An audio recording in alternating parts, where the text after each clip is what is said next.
takes one phone call, you know? It takes one airplane visit or one phone call. Hello? Or not even phone call. It's like it takes a text on the phone. Here you go. Look, these are the details you need to say. That's it. So of course, this, when you talk about proof, this is the furthest thing away from any proof. This is when I talk about this is a problem again, and I'm going to say atheist again. This is the issue when atheists, like, they're very critical of religious things, but they would accept the most, and I'm not saying this disrespectfully, but the most ridiculous assumptions without proof. Like, I give an example of something ridiculous when I talked about the transpermia and an alien bringing the cell or whatever. It's an example. Because atheists, when it comes to what they believe in, there's no standards of proof and, you know, rationality and consistency. But when it comes to religion, oh, no, this detail, this, that, okay, no, this doesn't make sense. Explain that to me, explain this to me. Somehow they think they can stand on a higher moral ground. But I asked you, again, regardless of this, which idea of reincarnation, which has no proof, not only it has no proof, but it's irrational as well. Because if souls are just in a cycle of reincarnation, when we go back, we were less human beings, not more. So there are more souls being generated. So it's not reincarnation. So there are souls being generated by something, because there are more human beings coming on Earth.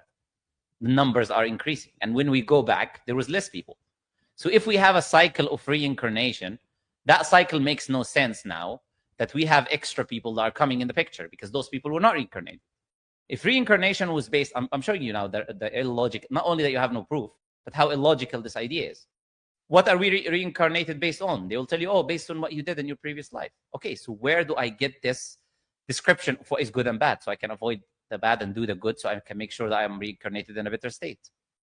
If I'm reincarnated as a fly or a frog or whatever, like those people say, what can I do as a frog or a fly to come back ever as a human being again? No, I don't believe we reincarnate in animals or insects. That's There's the idea actually of this one reincarnation book generally. So humans only What? reincarnate. You still have the same issue. Even if you still believe that only humans are reincarnated, you still have the same issue.